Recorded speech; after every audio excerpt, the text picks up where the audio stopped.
بسم اللہ الرحمن الرحیم۔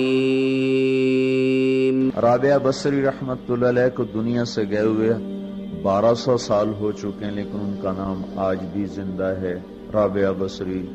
گلگت کی عورتوں کو بھی پتہ ہے رابعہ بصری کوئی بڑی اعلیٰ درجے کی خاتون تھی، پنجاب کی عورت کو بھی پتہ ہے، عرب کی عجم کی عورتوں کو پتہ ہے رابعہ بصری نہ کوئی شہزادی تھی، نہ کوئی ملکہ تھی، نہ کوئی وہ خوبصورت تھی، نہ کوئی خاندانی تھی، بلکہ عورت ہونے کے لحاظ سے ہر عیب اس میں تھا۔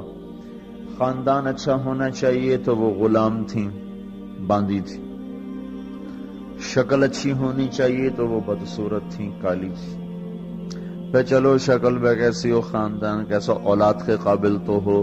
رابعہ بصری اولاد کے قابل بھی نہیں تھی، بانج اس کو کہتے ہیں، جو عورت اولاد کے قابل نہ ہو اس کو اردو میں بانج کہتے ہیں، عربی میں عقیم کہتے ہیں، آپ کی زبان میں بھی کچھ کہتے ہوں گے، ہیں؟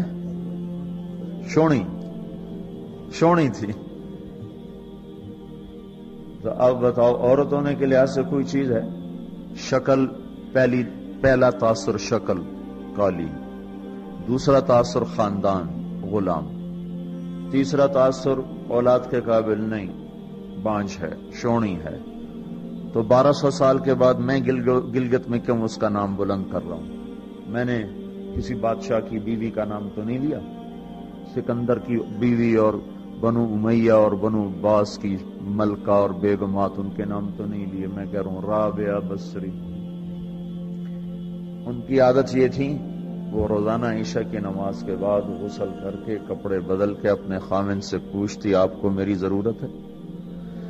اگر وہ کہتے کوئی نہیں ہے تو پھر پوچھتی مجھے اجازت ہے؟ وہ کہتے اجازت ہے تو پھر مصلی پہ کھڑی ہو جاتی ہے اور فجر کی نماز تک مصلی پر کھڑی رہتی تھی۔ ان کا خامن جلدی فوت ہو گیا، جوانی میں ہی بیوہ ہو گئی۔ تو حسن بصری بصرہ کے امام، کیا سارے مسلمانوں کے امام تھے، وہ خود آئے، خود چل کے آئے کہ میں آپ سے شادی کرنا چاہتا ہوں۔ وہ کوئی شادی کا شوق نہیں تھا ان کو، وہ تو اولاد کے قابل نہیں، شکل صرف ان کی نیکی اور ان کا جو اللہ سے تعلق تھا، ان کو یہ لالچ ہوا کہ یہ میری بیوی ہو جائے تو اس کی تو فعل شاید میری بخشش ہو جائے۔ تو ان کے پاس آئے، کہنے لگے رابعہ میں آپ سے شادی کرنا چاہتا ہوں، خود پیغام لے کر آئے۔ تو انہوں نے فرمایا میری 4 باتوں کا جواب دے دو تو میں شادی کر لیتا ہوں۔ کہنے لگے کیا؟ کہ یہ بتاؤ میں جنتی ہوں کہ دوزخی ہوں؟ کہنے لگے یہ تو میں کچھ نہیں کہہ سکتا۔ اچھا یہ بتاؤ جب اللہ تعالیٰ قیامت میں اعمال نامے اڑائے گا، کسی کے سیدھے ہاتھ میں آئے گا، کسی کو الٹے ہاتھ میں آئے گا، میرے سیدھے ہاتھ میں آئے گا کہ الٹے ہاتھ میں آئے گا؟ کہنے لگے یہ بھی کچھ نہیں بتا سکتا۔ کہنے لگے اچھا یہ بتاؤ جب اللہ نیکیوں کو تولے گا، کسی کی نیکیاں بڑھ جائیں گی، کسی کے گناہ بڑھ جائیں گے، میرے گناہ زیادہ ہوں گے نیکیاں زیادہ ہوں گی؟ کہ یہ بھی نہیں بتا سکتا۔ کہ اچھا یہ بتاؤ جب لوگ پل سراج سے گزریں گے، کوئی پار نکل جائیں گے، کوئی نیچے گر جائیں گے، تو میں پار نکلوں گی کہ دوزخ میں گروں گی؟ کہنے لگے یہ بھی میں نہیں بتا سکتا۔ تو پھر فرمایا اچھا جاؤ مجھے تیاری کرنے دو، مجھے ان 4 باتوں کی تیاری کرنی ہے، میرے پاس شادی کے لیے وقت کوئی نہیں ہے۔ ایک دن اٹھی، سالن پکانے کے لیے سالن ہانڈی، دیکھا تو پیاز کوئی نہیں، اب پیاز کاٹ کے ہانڈی میں ڈالا جاتا ہے۔ اب پریشان بیٹھی ہیں، نہ کوئی بیٹا، نہ بیٹی، نہ خامند، نہ بھائی، نہ کوئی خادمہ۔ تب سوچ میں پڑی پیاز کہاں سے لوں؟ اوپر سے ایک چیل اڑتی ہوئی جا رہی تھی، اس کے پنجوں میں پیاز تھا۔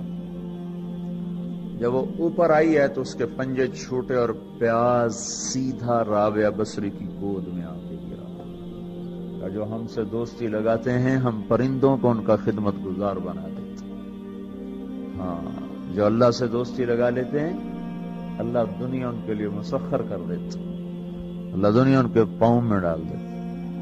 تو جب ان کا انتقال ہوا، رات کو ان کا انتقال، تو اپنی خادمہ سے کہا بس 2-4 آدمی بلا کے مجھے جلدی سے دفن کر دو، کسی کو نہ بتاؤ، صبح لوگوں کو بتا دینا،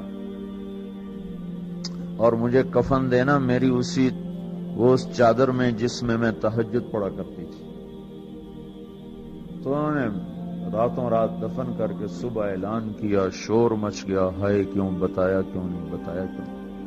تو اگلی رات ان کی خادمہ نے ان کو خواب میں دیکھا، سبز لباس پہنا ہوا، حسن و جمال، سورج چہرے پہ چمک رہا. پوچھا آپ کے ساتھ کیا ہوا؟ کہا میرے اللہ نے میرے ساتھ بہت عمدہ معاملہ کیا. کہا آپ کی وہ چادر کہاں گئی جس میں آپ کو کفن دیا تھا؟ کہا وہ اللہ تعالیٰ نے اتار لی ہے اور مجھے جنت کا جوڑا پہنایا ہے، اور اس چادر کو اللہ نے سنبھال کے رکھا ہے. جب قیامت کے دن میری نیکیوں کو اللہ تولے گا تو اس چادر کو بھی اس میں تولے گا. انہوں نے پوچھا منکر نکیر کا کیا ہوا؟ سوال جواب ہوتا ہے، منکر نکیر آتے ہیں، ان کا کیا ہوا؟ کہا وہ آئے تھے تو انہوں نے مجھ سے کہا من رب کی، تیرا رب کون ہے، تیرا رب کون ہے؟ تو میں نے منکر نکیر سے کہا جس اللہ کو 40 سال نہیں بھلایا اس کو 4 ہاتھ زمین کے نیچے آ کر میں بھول جاؤں گی. یہ نہیں کہا ربی اللہ ہے، بلکہ ان کو یوں کہا کہ جس رب کو 40 سال میں نہ بھلا سکی اس کو 4 ہاتھ زمین کے نیچے آ کر میں بھول جاؤں گی. تو منکر نکیر نے کہا اس کا آگے کیا حساب لینا، چلو بھائی واپس چلو، چلو بھائی واپس چلو.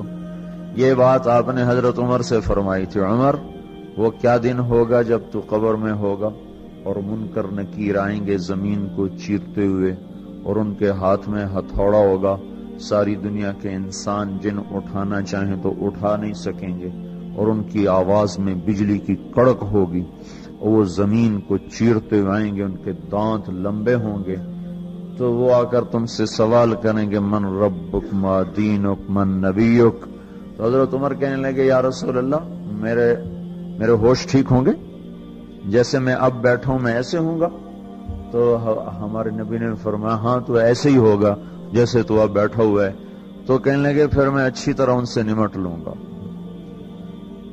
تو جبریل آئے کہنے لگے یا رسول اللہ ہم دیکھ رہے ہیں آگے کہ عمر کو جب قبر میں ڈالا جائے گا اور آ کر منکر نکیر ان سے سوال کریں کہ مر ربک، تو یہ کہیں گے ربی اللہ فمن ربکما، میرا رب تو اللہ ہے، تم بتاؤ تمہارا رب کون ہے. میرا دین تو اسلام ہے، تم بتاؤ تمہارا دین کیا ہے. تو وہ منکر نکیر کہیں گے عجیب بات ہے، ہم تمہارا حساب لینے آئے کہ تم ہمارا